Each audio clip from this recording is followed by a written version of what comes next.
Hello everyone, this is Zeeebo and welcome to this AFK journey video. So in this AFK journey video, we're going to talk about the most meta Plague Creeper team right now. And we're going to talk about the substitutes, the reasons why you use different units, the combos, the synergies, as well as experimenting with Sinbad to see whether or not we can get better damage. Okay, so first of all, let's talk about the requirements. So the requirements in terms of the faction talent as well as the artifact is the tight core spell as well as the factional talent from the Lightbearer side. So tight core spell right here is insanely good for this boss because of the, I'll say like Starshot spell ability, where whenever you use the ultimate upwards to 5 times before level 20 and 4 times once you reach level 20, you will be able to summon the tidal waves, which deals damage to enemies in an AoE, right, reducing their damage as well as increase the damage taken by them. So this is a magical attack which can be amplified by magical defense debuff, but that's not the most important part. The important part for this artifact is for the AoE wave attack. So this tidal strength will allow you to hit all the summons, effectively solving the AoE issue. So that's the power of this artifact. And on top of that, this artifact provides crit as well as haste buff, which are massive for additional DPS purposes. So that's why we needed the time to upgrade this to level 20. So right here, my units are all 541, and this is the team setup. I'm going to talk about the faction talent first. So for the faction talent, you need the Lightbearer faction talent, all the way upgraded to the extra talent tile, because this will give you 2 tiles, which allows 2 of your units to benefit from this buff. This buff is really insane because it increases the ultimate damage and also allows you to spam your ultimate because you have this additional shadow that casts the ultimate after that main unit uses a skill. So this way you have a lot of ultimates ongoing, and when you put that with Rowan's ability to provide energy, you get to spam your skills, and then that's where you will be able to spam the tidal strength from the artifact itself. So you guys can see the cycle, spamming of skills, right, do a lot of damage through your ultimate, and then the artifact itself will also do a lot of AoE damage from there. So that's for the talent tiles as well as the artifact side. Okay, so for mine, I'm all at the level 20 for this one, but if you are a little bit restricted in terms of your talent ops itself, then what I would suggest for you is to get all the effects, the skill upgrades, as well as the new effect to recover energy whenever you kill or assist an enemy, because there's the mini slime. So once you kill the mini slime, you will be able to regenerate energy and spam your ultimate faster, and then all your attack percentage, your haste, as well as the extra talent tile. So I think level 18 should be sufficient if you go somewhere like this, right, and you go to the left side and you skip these 2. Okay, so level 18 on the factional talent, going on the offensive tiles will be sufficient. So that's for the factional talent. Now let's talk about the units. So this build follows the Basilisk build from yesterday, where we use Corin as the main damage dealer. So Corin is actually the main damage dealer in this team because of the EX weapon. So you need Corin's EX weapon because this additional true damage equals to 2% of the target's max HP, right? And then upwards to 2.5% is actually massive. This is where Corin becomes one of the hardest hitter in this boss. So he's the main carry, and in terms of the substitute, unfortunately for Corin's slot, it is hard because Corin is both the Lightbearer to activate the factional talent and also the damage dealer for the team. Okay, so let me just upgrade my Elsa for a little bit. So my Elsa right now is only at the Supreme. I need 1 more copy, so I'll just buy it from the store. Right, so we're gonna get 1 here, and then we're gonna get Elsa to Supreme Plus. Okay, so Elsa this season is pretty decent, and let's just upgrade Elsa to Supreme Plus for a little bit more stats and more damage. Okay, and then we move to the boss to explain the positioning as well as the units. Okay, so the artifact checked, the factional talent checked. So right now, my previous damage from the previous day, it's a 5.6 build. So the highest damage guy right now is, let's see, 9.75. okay, so let's go into battle. Okay, for the units, okay, for the unit side, let's put all the units in first, and then we talk about the different positionings as well as the substitutes. Okay, so here we're gonna put in Elsa, and then we're gonna put in Rowan, and we're gonna put in Marilee. Okay, so now if you take a look at this team setup, okay, so Corin is the main damage dealer, as well as the Lightbearer Factional Talent Activator. So because you need at least 3 Lightbearer to activate your Lightbearer Factional Talent, so Corin is the best choice as the carry as well as the, I'll say, like shielder for the team. So in case your other units are a little bit more frail, for example, if your Rowan is not highly invested, then you can actually sort of have that weaker unit protected, because Corin will be able to use the shielding attack to protect that weaker ally that's taking more damage. So that's the strength of Corin, main damage dealer as well as the shielder for the team, and also the Lightbearer attack. Okay, and then another star of the show is Rowan. So unfortunately, I think for Rowan and Corin, you have no replacement, because Rowan's job is to spam his ultimate. I think Rowan, even at a lower tier, works because Rowan's skill, especially the ultimate, is a consistent number, which is not affected by the stat lines. So having additional stats on Rowan, or having additional tiers on Rowan, is just to give him the Supreme Plus heal, right, as well as the EX weapon heal. So just more heals in general. But if your Smokey as well as your Corin are, I'll say, like decently statted, I think the sustain in your team should be sufficient. Although as you do more damage to the boss might hit harder, and that's where you will face some survival issue. So for Rowan's case, as high of a tier as possible, but Rowan can work at the lower tier because his role is not to do damage. His role is to charge up the team, to spam ultimate for the procs of the Tight Core spell. Okay, so that's the role of Rowan. So you need Rowan and you need Corin. Okay, and then right, we are putting in Smokey for the heal, the sustain, as well as the ultimate spamming. So some of you guys might be wondering, can I use Mikola? Can I use Coco? The answer is yes and no. So first of all, if you use Mikola at Supreme Plus, right, Mikola's ultimate is permanent, so she won't be able to cast her ultimate again, and that's where you will lose 1 proc of your ultimate. So this is where Smokey is a little bit better. And right, for Smokey's case, because Smokey's buff covers the whole battlefield, right, compared to Mikola, which is more forward facing, so some of the range units like Elsa as well as Marilee might not be able to benefit from Mikola's buff, because Mikola will be in front and then these range units will be behind, so they don't get a buff. But for Smokey's case, because Smokey is placed in the middle of the battlefield, the AoE of the aroma is large enough to actually channel through, and because the boss doesn't have a stun, so Smokey will not be interrupted. So it's Smokey is there for the ultimate, right, to spam the ultimate, because Mikola, if you have Supreme Plus, for example, in my case, then your Mikola only casts the ultimate once. Okay, and then right, for the heals as well as the buffs that covers the whole battlefield. And then we have Elsa, which is one of the best ultimate spammer. So for Elsa's case, I think Elsa is gonna be a little bit challenging to replace. So I think the core unit of this team is Corin, Elsa, together with Rowan. Okay, you need the third, I'll say, like Lightbearer to proc it, but I'll explain why Marilee can be replaced, because that's what I want to experiment later with Sinbad. So for Elsa's case, why is Elsa a must? Because Elsa's ultimate is one of the most low cost ultimate, and once you have the Dawn Terra EX weapon to level 10 right here, you reduce the cooldown of the ultimate for Elsa to spam the ultimate. So the goal of this build is to spam the tidal strength from the artifact, and Elsa is one of the best in doing that. And Elsa also has pretty decent AoE damage to quickly remove the summons. So one thing that is pretty RNG based is the Stone Barrier of Elsa might actually block out your melee units, causing them to reposition, and that's where there might be a little bit of RNG in terms of min-maxing your skill. So for Elsa's case, I think Elsa is pretty irreplaceable as well in terms of what she do.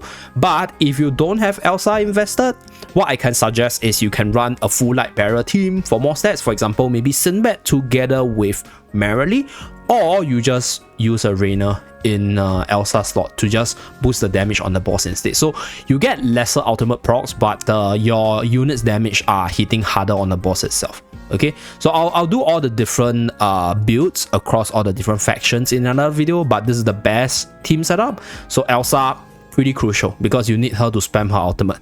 So her job is to spam her ultimate and then proc the tidal strength. Okay, and for the last unit, we are using Marilee. So Marilee is not the main damage dealer for this team. Corin is the main damage dealer. Marilee's case for this team is that This unit has a very low cost ultimate that allows her to spam her skill, and her ultimate actually hits 2 targets from the arrow itself, the mid-air shot. So this is one of the most low cost spammable ultimate out there, and that's why we are using Marilee for the third Lightbearer. So later on we'll do experimentation, and that is replacing Marilee with my Sinbad right here. So the reason why I'm experimenting with this is because Marilee doesn't offer any sort of debuff. And even though Marilee's ultimate has a lot more spammability compared to Sinbad, but Sinbad has a massive attack down on the boss as well as a damage boost, which will amplify all the damage coming out from all sources. So we're gonna experiment with that. And without further ado, right, let's start with the very first run with this combo, and let's start the battle. Okay. So we go at one time so you guys can see how the battle looks like, and then later on we will switch out the speed once we know the battle. So as you guys can see, so right here Rowan will start to use the ultimate, and then all the allies will start getting a bunch of energy because you get 2 Rowans from there. And then Corinne, being the main damage dealer, will also be spamming the ultimate to hit really hard, and then Elsa spamming the ultimate will proc the tidal wave for the AoE damage to remove the summon slime as fast as possible. So the one RNG I mentioned is the formation of the rock wall from Elsa, because Elsa's rock wall might actually block out Corinne, which is the damage dealer right here. So we managed to kill the summons really fast. Okay, so the boss is coming back. Okay, a little bit off in terms of Smokey's ultimate, but it's fine because Smokey's main role is not to damage. Smokey's main role is to spam the ultimate as well as get the heals for the team. Okay. Nice. So the cycle is going, basically just relying on the Lightbearer ultimate spam for the tidal wave to keep on coming, burning HP from the summons as well as the boss. So that's how the build works. So I think one more thing to take note of with regards to the RNG is the positioning of Marilee. So there is a possibility that Marilee might fly out at the start of the battle, causing her to not be buffed. But I think it's pretty minor because it's just for like the initial, I'll say like few attacks when she jumps out of Smokey's Aroma. Because Smokey's Aroma is a gradual increase in AoE. So it doesn't start off covering such a big AoE. So that's what I'm trying to say. Okay, so let's go at 2 times. So pretty much cycling through the boss fight. Okay, and then we'll get the summons, and then we'll get all the ultimate spamming going from all the different units right here. So the thing about this boss is that the damage output of this boss is not like super duper big, which means that for this boss itself, you don't need 2 healers. So in the event if you don't have Elsa, like I mentioned earlier, the reason why we use Reina is more so for the debuff than anything else, as well as the factional talent link to give you more stats across the board. So right here, this is Basilisk Com. So this is from yesterday's run with everything upgraded. So this is 7.5 build. Okay, so let's take a look at the damage distribution. So additional damage is added after the boss fight from the tidal strength ability itself. So it's pretty impressive. Max out at 30 chests. Okay, damage distribution. So this one is from the base damage from the team, and as you guys can see, Corinne is the main damage dealer. Okay, and Marilee did about 1/3. So Marilee does decent damage here, but for the next run we're gonna experiment with Sinbad. Okay, so the reason why we are suggesting Sinbad is because Sinbad has a debuff as well as Sinbad being a Lightbearer, which allows Sinbad to actually do decent amount of damage as well as debuff the boss for all the other sources of damage to increase. So one thing about Sinbad that is I think a lot better compared to Marilee is that Sinbad's ability, it's a damage up, right? So damage up means it's an increase in damage from all sources, meaning, right, damage from your magical attack, damage coming out from your physical end, from your artifact, as well as our dear Corinne is all buffed or are all buffed. So therefore there is a possibility that Sinbad could be the best unit in Marilee's slot to finish up the team. So right here, I think my Sinbad right now is only okay. So for my Sinbad, just a bit of stats check before we go into battle. So let's check my Sinbad stats for you guys. So right now I'm not gonna level my units, so I'm just gonna keep it at 541 first. But for Sinbad's case, right, I don't have the charms yet. But for Sinbad's charm, I could craft it, but I'm not going to do it because tomorrow we will be able to farm the charm to unlock this ability. And if you take a look at this ability of the units itself, it dispels most debuffs on the hero to grant additional haste, but in this boss fight, this ability won't actually activate because just now you guys realize that the unit's HP doesn't fall below 50% anyway, so the ability is not that important. And I think in terms of the stats, yes, you have a little bit of attack and crit, but I think what I want to see about Sinbad in the team is whether or not Sinbad's debuff does more than Marilee's ultimate stacking for us to do more damage. So that is what I want to see. And then for Sinbad's EX weapon, currently it's plus 10. So moving forward, Sinbad is a pretty impactful character in all the different game modes. I'll consider upgrading because this additional damage taken on the gut is actually quite impressive. It's an extra 15% plus the 40% here. So it's at 55, 20% value on the boss, 1/5, which is still like a 10.1%, pretty impressive stuff. And I think against bosses that hits really hard, right, the ability to debuff the attack is invaluable to keep your team survival as well. So with regards to Sinbad, I'll try him out and we'll see how it goes.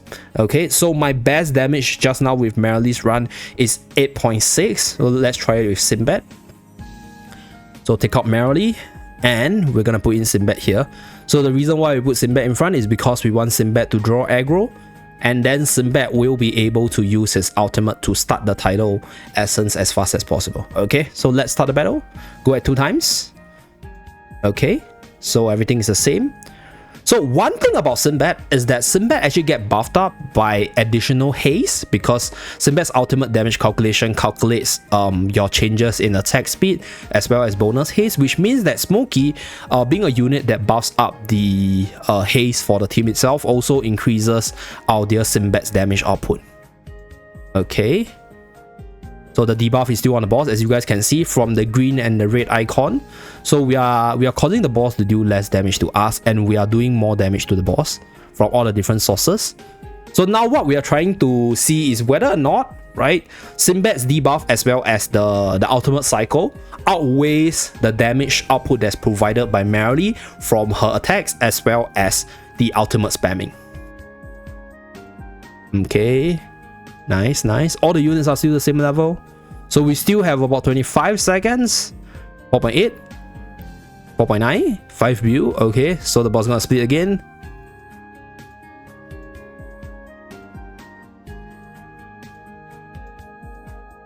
Okay, 6 seconds, 6 view. Okay, 5.9. Okay, so the damage done here is a lot less, and I think in terms of the damage output itself, it's a lot less impressive compared to Marilee from the Sinbad's point of view. If we take a look at this, so just now let's run through the replay once again for this one. Okay, so if we take a look at the numbers right here, so it was shown as 9 build here and it was shown as 6 point something build here. So let us just analyze the numbers briefly. So right here, Sinbad is dealing 600 mil, okay, compared to Corinne's 4 build. Okay, and then if we take a look at the Corinne here, is 4.7 versus 14.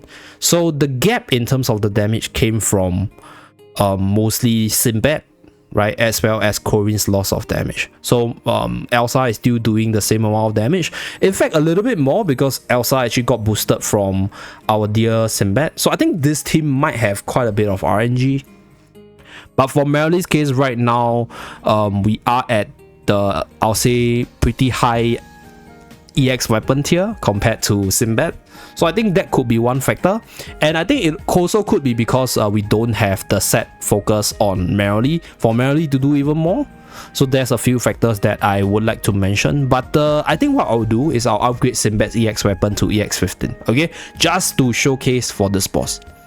So we're gonna upgrade to EX 15 just for the additional damage, and we're gonna craft the charms nonetheless. I mean, even though we are gonna get the charm set, we are able to buy the charm set tomorrow, but I think it's fine. We'll just get the 15 one to see whether or not there will be any significant change, right? Whether or not Sinbad is indeed the better boss. So I won't be upgrading to level 20 because level 20, I'll say, is quite expensive. It's more the units which I think matters a lot. So we have Sinbad's ability right here, and without further ado, let's go for our third run with the upgraded Sinbad. I didn't upgrade the levels on my unit because I don't really care about the final damage. I want to see the change. I want to see whether or not this team will work. So we are at 8.6. Can we beat our own record? Let's check it out on the very last run. Okay. So before we move, right, before we start, let's talk about some of the substitutes that you guys might be wondering for this team. So like I mentioned, Corinne and Rowan's and Elsa has, I'll say, like pretty little substitute. For Elsa's case, you can obviously use Rainer to just apply more debuff, although you'll lose a little bit of damage from your tidal waves. And for Smokey's case, you can obviously still use Mikola, but I think for most people's case, Smokey would still be the most commonly like invested support. So I think most people should also have Smokey. For Sinbad's case, we have Marilee. If you don't have Marilee invested, then use Cassidy, right? So Cassidy is another unit you can consider for this boss. And Cassidy has the added benefit of using the magic defense now on the boss for your tidal wave to do more damage because it's a magical attack. Okay, so this is with Sinbad. Take 3. Let's check it out. Okay, we'll go one time. Want to see like what Sinbad does. Okay, so Sinbad assess the enemy. Okay, gets the debuff on the boss. Rowan's ultimate starts to roll. Okay, one thing about this team is that it is actually quite dependent on Rowan's positioning, because Rowan's positioning to cover as many allies is actually quite crucial for everyone in the team to spam their skills. Yeah, so that is definitely another RNG factor that we must consider. So based on like some of the replays from the previous Marilee team, there are some people doing 9 build damage. So the top guy was doing 9 build, and there are some people that are doing like 7 plus build, 8 build. Could be a difference in stats, but I think the positioning of Rowan, right, to cover like Elsa is also really important. So right here, I think Rowan's positioning is a little bit off. Yeah, so I think that could also be another factor. Yeah, this is actually massive because Rowan's ultimate pretty much ensures more damage from the other allies. Oh my god, yeah, okay, I guess I know why, because yeah, Rowan's positioning is really bad. So for the past 2 runs, I think Rowan's positioning is really bad. Pretty unfortunate. So Rowan is like hiding in the corner.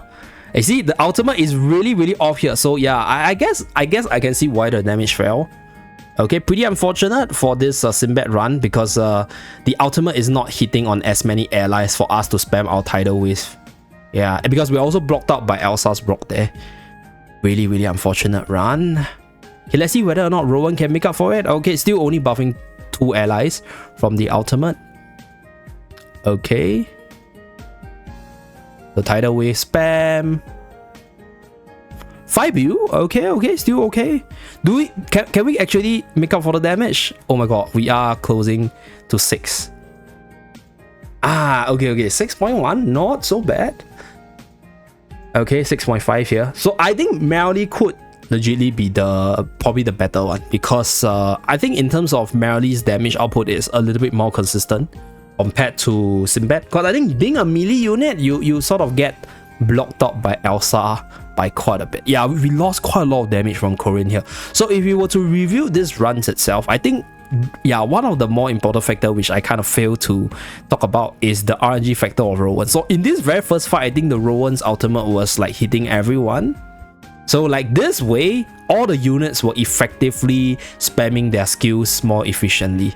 So that's where we get more tidal wave procs, and that's where we can actually like do more damage. And I think one advantage that Marilee has over here is because for Sinbad's case, Sinbad will be running around a lot, and Rowan's AI might actually follow Sinbad.